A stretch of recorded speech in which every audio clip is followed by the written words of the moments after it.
For today's headlines, German and Philippines concerns align. Inflation hits 5.4%. PCOO gets China-donated broadcast equipment. Department of Health detects 3 more BA.5 cases. PGH overwhelmed but not with COVID cases. DENR and Army intensify forest protection. Department of Energy pushing oil deregulation law review. 15,000 migrants demanding visa head to U.S. border. Good morning, I am Venice Bautista and this is Tribute News on Q. Today is June 8, 2022 and these are the latest news of this Wednesday morning. President-elect Ferdinand Bongbong Marcos Jr. yesterday received assurance from the German ambassador to Manila, Anka Reifenstuhl, of her country's intention to forge stronger bilateral relations with the Philippines, including on maritime security concerns. Last year, the German government deployed a warship in areas near the West Philippine Sea, or WPS, for the first time in almost 20 years amid China's strong military presence in the waters being contested by Manila, Beijing, and Vietnam, among other claimants. Earlier, Marcos said he would protect the country's sovereignty at WPS and plans to talk to China with a firm voice to assert the 2016 international arbitral ruling that quashed China's sweeping claims in the contested waters. He, however, thumbed down any notion of going to war with China over WPS issues. Malacanang assured the public on Tuesday that the government has been keeping a tight watch on the costs of goods and services after state statisticians reported that consumer prices in the Philippines grew at 5.4%, the fastest rate in over 3 years. The Philippine Statistics Authority, or PSA, said last month's inflation was the fastest growth since a 6.1% recorded in November 2018, with food, non-alcoholic beverage, and fuel costs mainly pushing commodity prices. Presidential spokesperson Secretary Martin Andenar said the country's economic managers were monitoring the services of the goods, and he said that the prices of basic commodities tracked the rise in the energy and fuel costs. Nonetheless, he said President Rodrigo Duterte was not inclined to heed the recommendation of some groups to suspend excise tax on fuel products, even if it was perceived to bring down commodity prices. Economic managers said that state coffers stand to lose 105.9 billion pesos if the government won't collect excise taxes on oil. The president will let his successor, President-elect Bongbong Marcos Jr., decide on the matter, Andenar added. Meanwhile, the Presidential Communications Operations Office, or PCOO, received yesterday new broadcast equipment from the government of the People's Republic of China through the Chinese embassy here. The delivery capped China's deliveries of donated equipment to the PCOO dating back to 2018, now amounting to 140 million pesos.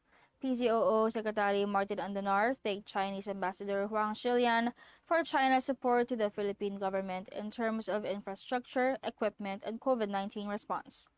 He said the equipment donations have helped modernize the information delivery services of the government. Andenar said the equipment will help realize the goals of the PCOO in modernizing government media assets. Other donated equipment will be distributed to radio stations of the Philippine Broadcasting Service across the country, including in Davao and Cebu. Tribune News on Q will be back after these reminders. Magandang araw mga katribo! Narito na ang mga makakasama nyo tuwing umaga sa programang Gising Na. Roy Pelevelo, Atty. Lia Badillo Crisostomo, Vernon Velasco, Kim Sancha at Chert Balagtas. Abangan ang programang Gising Na sa Facebook page ng Daily Tribune. Ilabas na ang mainit na kape at samahan kami sa inyong pag-almusal, mga katribo. Simulan natin ang bawat umaga with good vibes sa mga informative and recreational segments ng aming programa. Maaari niyo rin ibahagi sa amin ang inyong opinion via Daily Tribune Facebook page at Tribune Now sa YouTube. Makichika na rin sa latest showbiz happenings, mga katribo. Kaya naman, pagsama-sama po tayo sa Gising Na!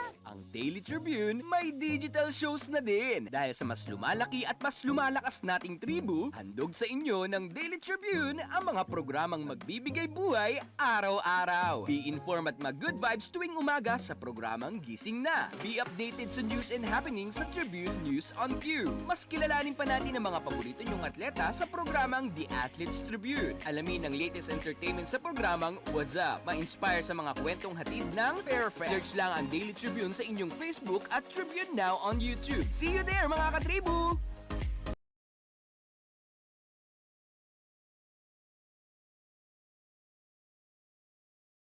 Be updated sa news and happenings katribu. Hatid ng Daily Tribune sa inyo ang mga balitang napapanahon sa loob at labas ng bansa. Kami na ang bahala sa paghahatid sa inyo ng mga latest and reliable news. We got you covered sa programang Tribune News on Q. Mapapanood mula umaga hanggang gabi, Lunes hanggang Biyernes sa Daily Tribune Facebook page at Tribune Now on YouTube.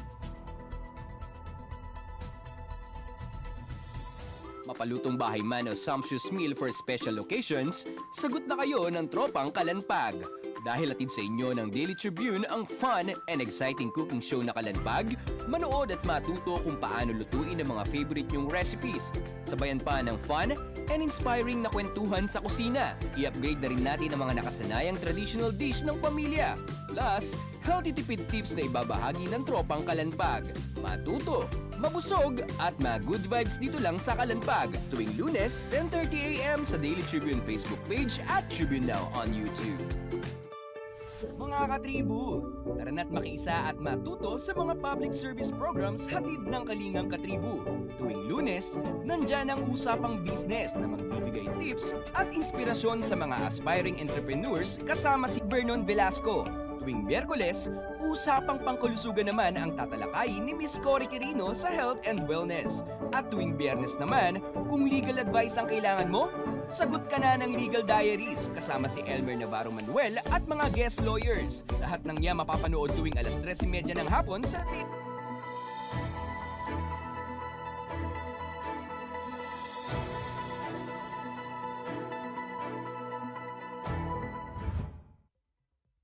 We are back on Tribune News on Q. The Department of Health on Tuesday reported 3 more cases of the highly transmissible COVID-19 Omicron BA.5 subvariant. Health Undersecretary Maria Rosario Vergire said in a media briefing that the 2 individuals are from Calabarzon while the other's location is still being verified. Vergire said the person in the 3rd case is fully vaccinated, while one of the 2 cases from Calabarzon is unvaccinated. The vaccination status of the other case from the region is still being verified. The official also noted that all 3 additional cases have been tagged as recovered.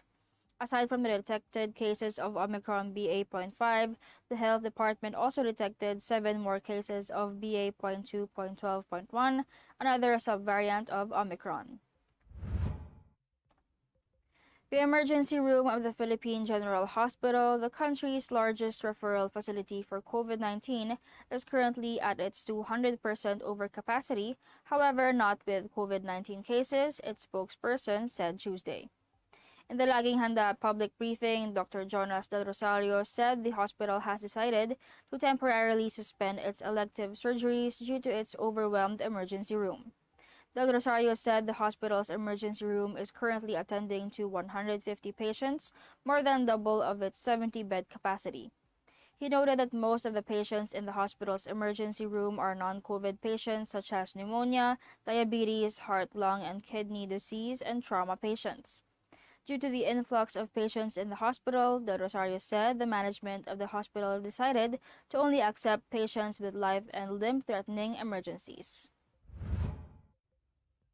The Department of Environment and Natural Resources and the Philippine Army's 3rd Regional Community Defense Group, or 3RCDG, inked an agreement to augment the forest protection in Central Luzon. DENR Regional Executive Director Paquito Moreno Jr. said that the agreement also includes improving the greening programs in Region 3, stressing that the alliance between the DENR and the Army will be fundamental in the government's quest to conserve the country's natural resources.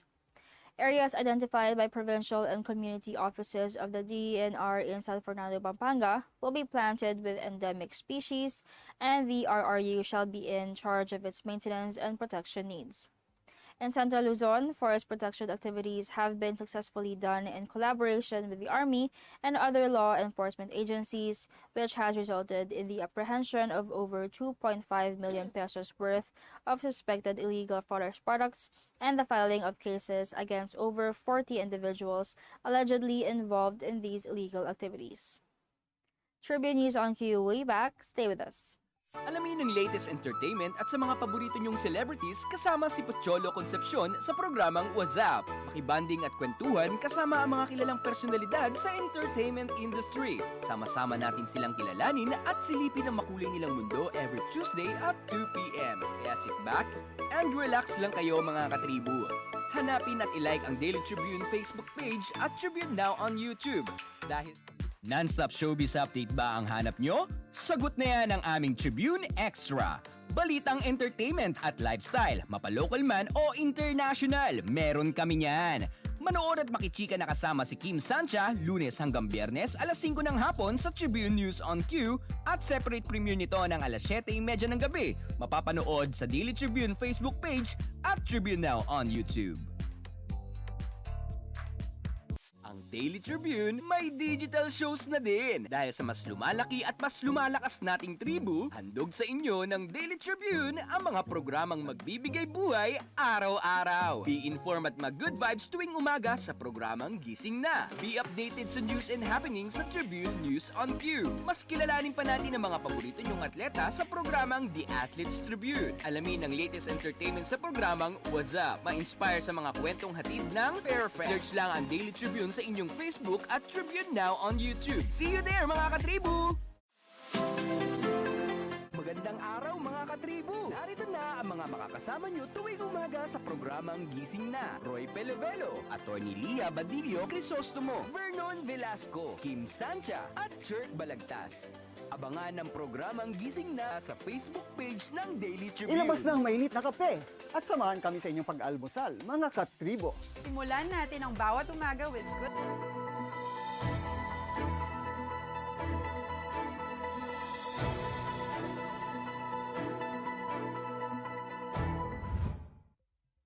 You are still watching Tribune News on Q.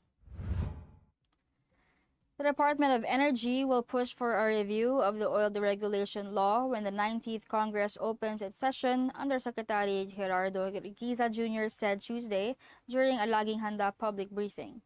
Riquiza said the intention is to ease petroleum prices by giving back to the DOE the authority to intervene when there is a dramatic increase in oil prices. He said the DOE has been pushing to unbundle oil prices to promote transparency in the price movements of petrol products. Meanwhile, the DOE has asked oil firms to provide discounts to consumers. So far, Petrogas has announced that it will give a price discount for diesel. In other news, thousands of migrants left southern Mexico on Monday with the intention of heading to the United States, where the Summit of the Americas is starting this week with migration on the agenda. Luis Garcia Villagran, coordinator at the Human Dignity Center non-government organization accompanying the caravan, said there would be more than 15,000 people in the group, which AFP reporters watched depart the city of Tapachula. U.S. President Joe Biden, host of the summit being held in Los Angeles, is hoping to reach a regional agreement on migration. His plans took a hit earlier Monday, however, when Mexican President Andres Manuel Lopez Obrador, whose country's Central American migrant caravans passed through en route to the U.S., announced he would not be attending the summit. Lopez Obrador criticized the U.S. for refusing to invite Cuba, Nicaragua, and Venezuela, countries Washington considers undemocratic and oppressive. Migrants chanted freedom and we want visas and carried small flags from Venezuela, Nicaragua, and Honduras as they set off on the 3,000-kilometer journey to the U.S. border. And that wraps up the stories this morning, but before we go, we would like to thank the following. SM Store, Araneta City, Department of Tourism, MG Motors, Hina Motors, Security Bank, Empire Isan Holdings Incorporated, and Overseas Community Affairs Council Member Alan Lin of Republic of China for their continued support. Again, this is Venice Bautista on Tribune News on Q. Stay safe, stay healthy, and stay at home. Good morning. Catch the latest news on our website, tribune.net.ph. Follow us on Facebook, Twitter, and Instagram. Subscribe to our YouTube channel, Tribune Now. Download the Daily Tribune app on Apple Store for iOS and Google Play for Android to get the latest and most comprehensive news online. Daily Tribune invites you to join its Viber community, Katribu, to get updates on the hottest news on politics, business, sports, lifestyle, and entertainment. Emoticons of the Tribune mascot Tercito are available on our community Viber.